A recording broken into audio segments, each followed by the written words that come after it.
Wrath of the Lich King Classic won't be as good as it was in 2008. Of course not. If you release a game again that has been out for many years, it's not gonna feel fresh and exciting. Like, you can't go back to how it was back then, because it was new, right? So, yeah.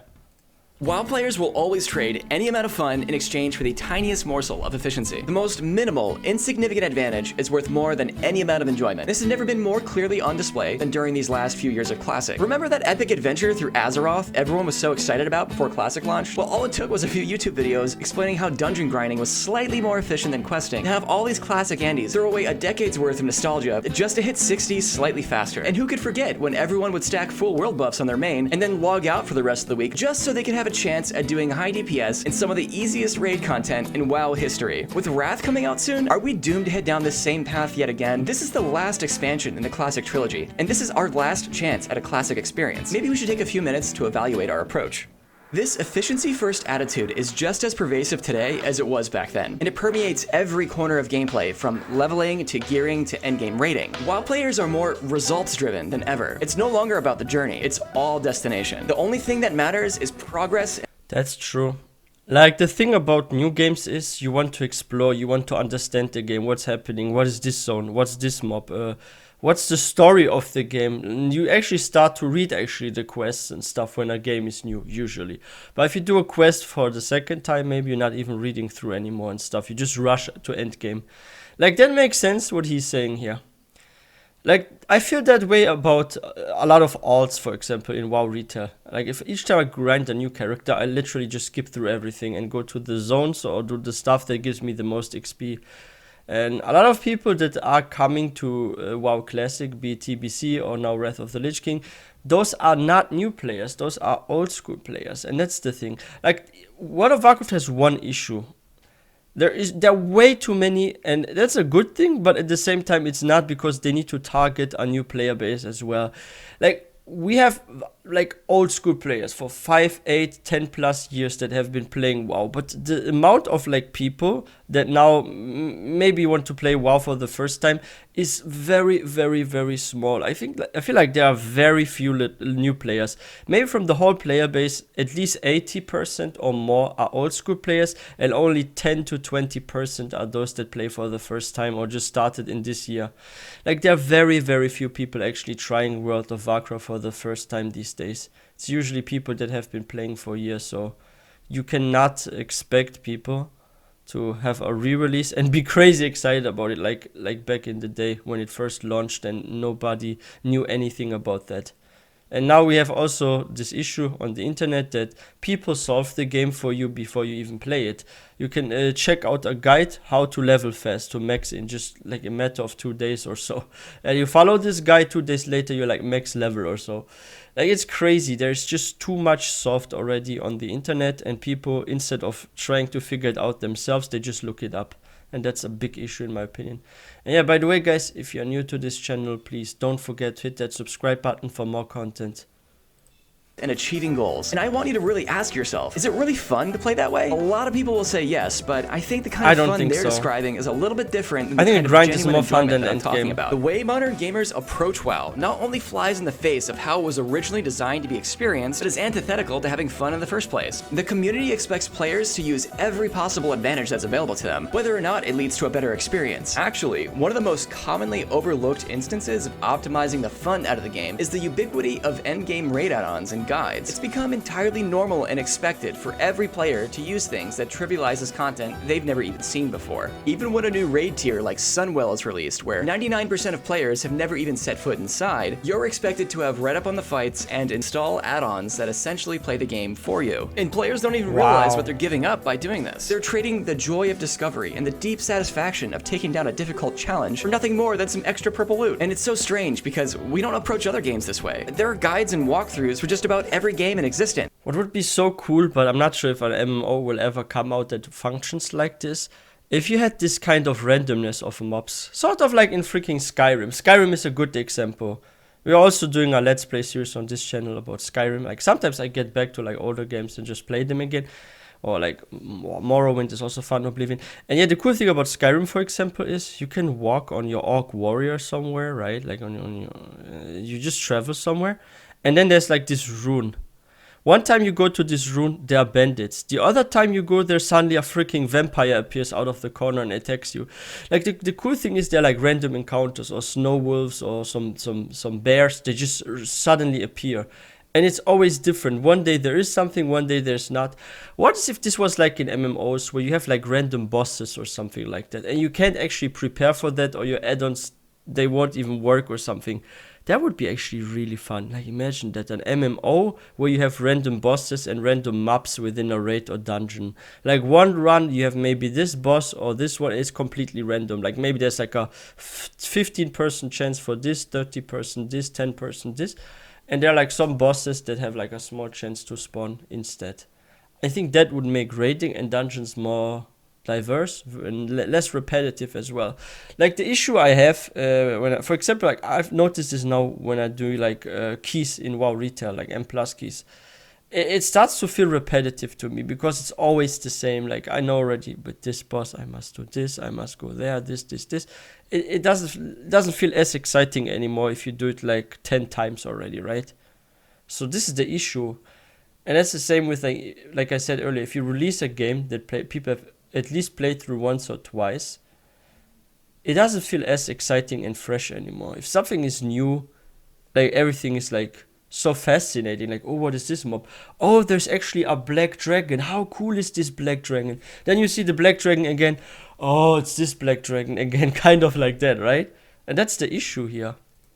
But just because the answers are out there doesn't mean you have Minecraft to use them. What other game too, do we use third-party software to tell us where to move and how to play? Let's imagine for a moment when Elden Ring was released, every single player, before they even turned the game on for the first time, installed a third-party add-on that announced when a boss was going to hit you and told you when and where to dodge. Do you think that would have any impact on your overall experience? It would make the game substantially easier, and yeah, you'd be able to beat it faster, but would it be as satisfying to take down a boss? It's like would cheating. Plays like this still be impressive? Now, imagine suggesting to your fellow Elden Ring players that, hey, maybe it might be more fun to try and learn their attack patterns instead of using this add-on, only to then have them loudly proclaim, well, dying over and over again doesn't sound like any fun. They'll tell you it's a stupid idea because the developers designed the game around this add-on's existence, and why even play without it? Imagine people saying they have to use this add-on because they have jobs and a limited time to play, and doesn't everyone deserve to experience all of the content? And how dare you, Mr. Hardcore Elitist? But that is not an excuse. I have a job, I have a limited amount of time to play. Then you just play the game for a fucking year. Like you can play for 1 year instead of 2-3 months. It's no problem. Then you do every month one boss and you just slowly progress towards it. Like why do people have the need to rush through a game? Like why does it matter if you beat the game in just a few months or not? Like you can just play 1-2 hours and maybe a day when you will take longer than others, but does it matter? Like it's not even is Elden Ring, there's nothing competitive here or anything, right? So same with like MMOs, people say it's very competitive because it has like a multiplayer aspect, but who cares if you do the world first rate or not? Like you don't accomplish anything in your life or your personal fun zone, like your own fun and pleasure from a game, by just rushing through that. Like, I don't even know who was, like, the first raid clear. Like, who cleared even the first new raid? I don't even remember the names. Like, I check out the Twitch, like, live stream, world's first, then they succeed, and I, like, maybe applaud them, like, oh, well done, guys. A month later, I forgot who it actually was that cleared it. So it doesn't matter to rush through a game, really. So just enjoy it. Do it at your own pace. If you're busy, you're working full-time, you only have like 2 hours to play a day, then just enjoy those 2 hours. Don't rush. Like, there's no need. Just enjoy yourself, be happy, have fun. That's all that matters. Suggest that your way of playing is somehow superior. Using computational add-ons like this is very useful if your goal is to complete the game fast and with as little friction as possible. But do those things make for a more enjoyable experience? I don't really think so. One of the most universally fun experiences in gaming is challenge and mastery. People will play a difficult game for hours and hours to reach that feeling of excitement and satisfaction that comes from overcoming a tough challenge. But a necessary ingredient for that sense of achievement is a period of difficulty and even frustration preceding the win to actually feel excited about it. Increasing usability and making things easier won't give you that emotion at all. Shaving off the sharp edges is just a sure way to make sure your accomplishments feel meaningless and hollow. When I was going to play Dark Souls for the first time in 2012, I visited the subreddit and saw its some advice for newcomers, and I saw the same messages everywhere. Go in blind, don't use guides, get off the subreddit, and don't spoil it for yourself, and you'll be glad that you didn't. So I didn't, and you know what? They were right. The game was brutally difficult, but learning the mechanics and beating some of the tougher bosses was one of my favorite gaming experiences of all time. And many people would agree. Just look at the I think that's also one of the reasons why like older games feel better than newer games. Like I see these days so many freaking videos on YouTube. Like I have constantly some recommended. And by the way, guys, I still have one on my list that I wanted to react to about someone saying that new games suck and stuff like that. And each time I react to something like that or check this out, I notice always the same kind of thing. Like, oh, older games feel better because they're more grindy, they're more difficult, they take longer, this and that. And the reason why this also is because if you go back to the past, there was not so much stuff on YouTube or all those fancy add-ons that solve the game for you. You actually had barely any information.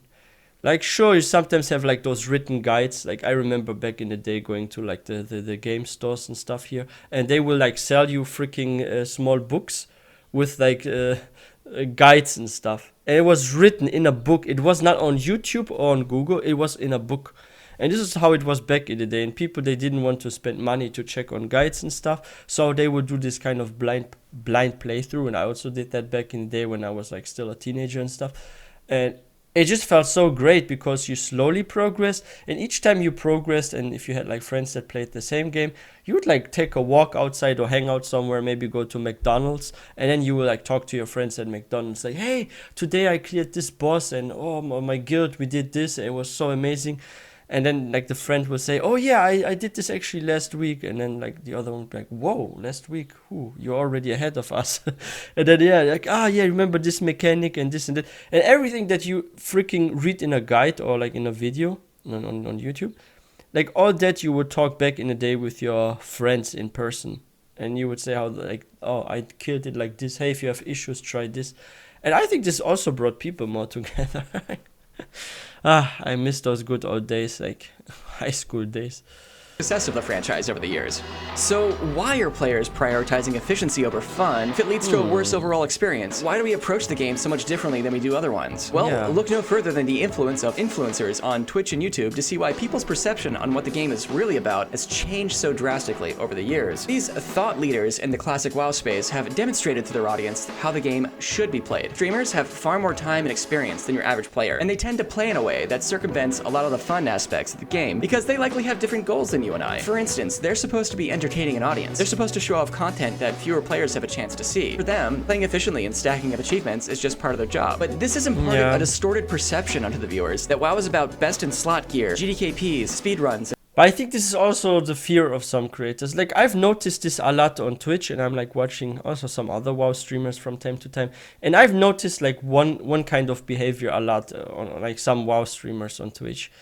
Like those that are like doing high end game content, like the very difficult keys, like let's say a 23 plus or higher, they are very worried to do a casual stream. Like they are worried if they stream something where they do like a transmog or mount run or something, or where they're going to Goldshire, like they are so worried that they're gonna lose their audience. And if they show too much of their personality instead of their skills in a game, that people are not going to stick around. And that's true to some extent, but I feel like there are still a lot of people that will watch like streamers and content creators also based on their personality and stuff. Like you don't need to be the best player in the game. Like sometimes you can do like very easy or casual stuff and you can have fun and be entertaining because you're a funny guy. And people are still going to stick around. You don't need to be a PvP champion or like the person that clears 24s, 25s on live. Like just be yourself, be entertaining, and score with your personality instead of your gaming skills. I think that's way better, and you have a stronger community that way. Because I see some people like trying to grind up like that, like I'm the best player and stuff. And then they're like too worried about trying out new things or other things. Yeah.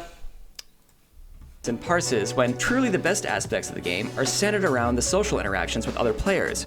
If you think of your favorite memories that you have from the game, chances are really good it had something to do with the people that you were playing with at the time. The content in the game is merely a vehicle for these social interactions. So consuming WoW from a content-first perspective is a bit like eating the plate instead of the steak. What we're left with is a culture of bigger number, better person. Community in the game reduces you down to your item level and your parses, so there's this immense social pressure to keep up and not fall behind. You have tons of players who don't even remotely consider themselves speedrunners, rushing around as though they're trying to break some kind of record. It's not surprising at all that gold buying and GDKPs have become so prevalent when falling behind means there's almost no way to climb back up. And you know, I took part in this rat race too. When Classic first launched, I played non-stop. I got maybe 10 hours of sleep during the first week, and I spent the rest of the time AoE grinding dungeons. And as a result, I got into the #1 guild on Herod, and we got one of the first Ragnaros and Onyxia kills in all of Classic, which you'd think I'd feel satisfied after such an achievement, but didn't. I didn't. I quit within a couple of days. It wasn't worth it, and I regretted it deeply. Playing that way sucked the soul out of the game, and it was over for me after that. And maybe that playstyle is how you missed enjoy most the of game the most, content. but maybe it isn't. Even if you didn't go to the same degree that I did, try taking a moment to examine how you intend to approach this new expansion. Is an efficiency-focused playstyle how you want to play, or is it how you think you should play? There's this myth that if you don't get ahead of the pack and rush through the leveling, then the game will be literally unplayable. If you take your time doing quests and exploring, then you'll be caught in a giant swarm of other players that makes it impossible to level. And maybe that was true in private servers, but Classic has phasing and scalable respawn rates that adjust with the number of players that are nearby. Different. This really isn't something that you have to worry about. In Burning Crusade, I was 100% certain you would have to dungeon grind or you'd be weeks behind in leveling. But my guildies, who went out and quested, were leveling just as fast as I was spamming dungeons, and they were probably having more fun than I was too. So to me,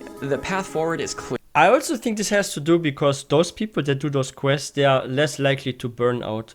I think if you do anything that's way too repetitive and boring, like just doing mob pulls in like dungeons and AoE farming, for example, I think it gets easily very, very boring. Like I had a friend of mine trying to like level my Forsaken, my undead mage, and he would say, hey, come to a dungeon and you know what, I pull the mobs, you just stand there and you get the XP. And when this happened, I felt like bored after a couple of runs. And I was like, should I maybe get back to questing and not have like my friend freaking XP, like grind the XP for me with this like max leveled character. So I felt like after I was like 5-6 runs, I felt so bored. I was like, you know what, let's do just 7 runs and call it a day. And then we did the pull like 7 times. I was done and I did a couple of quests and my kind of burnout was gone and I enjoyed the game a bit more again. Like that's the issue. If you are doing the same thing all over again, it's like repetitive, it sucks. I actually believe that this is why certain games are now, like for example, if you look at like Twitch, what are like the most played games, you will see games up there like freaking Call of Duty, Escape from Tarkov and stuff. I hope I pronounced that correct. And like it's mostly like shooting games, also Fortnite and stuff. And it's like League of Legends. And why are those games so popular? Or why was like Among Us so popular? It's not because, oh, this is a mobile game or this is a old school game that has been famous for ages. Like maybe this contributes like a little to that. But the main reason why those games are popular is because there's a lot of randomness. And if like games are random and you're watching, for example, a streamer do something and a random event happens, or there's like a lot of PvP with like completely random outcomes, like it's more exciting to watch and to play. And as a creator, you're also not getting burnt out. If you're playing a shooting game, every round, every map you freaking go in is like a different experience, even if it's the same one, because you have other like new players against you that you never fought against. So yeah, this is the issue with like MMOs. Like what is MMOs like holding back as well is like this kind of calculated gameplay with like add-ons. The end game is always the same and stuff. Except for PvP, you don't have anything random really in MMOs. It's the issue with like a lot of also single player RPG games. You beat them once, you beat them twice, the third time it's boring. So this is why games have not so much longevity, and that's why also in MMOs you constantly need to push out new content, like new expansions. If an MMO takes too long for a new expansion, it's just gonna die out. Like New World, for example, has now a very low player population, and it's not just the issue with the bugs that were around and the negative feedback about boring PvE. It is also the issue that there's no new expansion yet. If New World, even though there's like a lot that sucks, releases every single year a new expansion, for example, or every half year, what is probably impossible, but if this was possible, the game would be somewhat popular, even if it sucks. Yeah, that's the thing. make sure you always have something new to explore, something new to do, and re-releasing an old school game, it brings back nostalgia for some time, can last months, a year, maybe 2, but then it's over. Like, I don't think that classic WoW can live as long as retail, in my opinion, because it's just something that gets released again and again and again. And also those old school players, they're going to die out eventually. Like, what is if you have been playing a game for 10 plus years, maybe you're at some point in your life where you're like, it has been a good time, but 10 plus years, I'm completely out. Goodbye. It's time to play a new game or something. This will happen eventually, and it is already happening in WoW. Like, old players are quitting and fewer new players are joining the game. They need to solve the issue with the lore as well and make people even understand what is going on inside World of Warcraft, what is up in Azeroth. There's a new player just enters the game, there's like time walking, you can pick one, but you have no clue how those characters came to power, who was like freaking Sylvanas, who was this person, who is this. Like, you need to know the story to understand a lot of quests and stuff, I've noticed in WoW. And it's not being given to new players, unfortunately. Clear. Fresh is the way. The launch of these fresh servers represents not only a chance to start over on new characters, but to start over with a fresh mindset. Instead of mentally checking out and watching Netflix on your second monitor while mindlessly leveling, maybe get interested in the story a bit. Instead of rushing through the experience, see what it feels like to explore the world at your own pace. And I'm not saying you shouldn't go out and play efficiently if that's your thing. If you know that's where the fun is for you, by all means. I'm not here to say one way of playing is right and another is wrong, but really ask yourself if following guides and using add-ons is making it more fun or just easier. And that's why I started this guild called Blind. We're doing Wrath's raids without guides or weak auras or DBM because that way it'll be harder and therefore more fun and memorable. This is something I've wanted to do for years, and honestly I was shocked by how many people showed up in support of the idea. I think it's important for people to know that when it comes to WoW, easy mode isn't the only option. If you want a challenging experience, it's out there waiting for you. Check the link in the description to join our Discord. We absolutely have room for you in one of our raid teams. As always, thanks for watching and stay safe. Nice. But yeah, I also am of the same opinion that I don't think Wrath of the Lich King Classic will be as good as it was in 2008. It would definitely be really hyped though, because let's be honest, Wrath of the Lich King was probably the best expansion that WoW had. Like, it was so cool, like the new zone, Northrend, and the quests, and like Death Knight. People were going crazy for Death Knight. They were like freaking, you could say, simping for Death Knight. Everyone wanted to be a Death Knight. Like, people even started changing their wallpaper on their desktop, and they would have like a Death Knight wallpaper and stuff, or freaking Arthur's there. Like, people were going crazy and super fan mode of World of Warcraft, the whole Warcraft universe during Wrath of the Lich King. And I feel like a lot of creators you see these days on Twitch or YouTube, they actually started with WoW around the Wrath of the Lich King time. I only know like a few people that were around before, like Asmongold for example, and Asphant was also around longer than Wrath of the Lich King if I'm not mistaken. And yeah, besides them, I don't know too many people that started before Wrath of the Lich King. I feel like a lot of creators had their first gaming experience doing that. If you like check Google Trends, and I could go back years, like it was pretty high actually, it was crazy. But yeah, like if games are too repetitive, it's always gonna be an issue, unfortunately. But yeah, what do you guys think? Let me know in the comment section if you're also thinking that Wrath of the Lich King Classic won't be as good as it was in 2008. I mean, it's pretty obvious. Releasing a game again that has been out for many years, it's never gonna be as exciting as something that is completely fresh. But yeah, I wish everyone a wonderful day. Please don't forget to give this video a thumbs up if you enjoyed this one, and I will see you guys next time.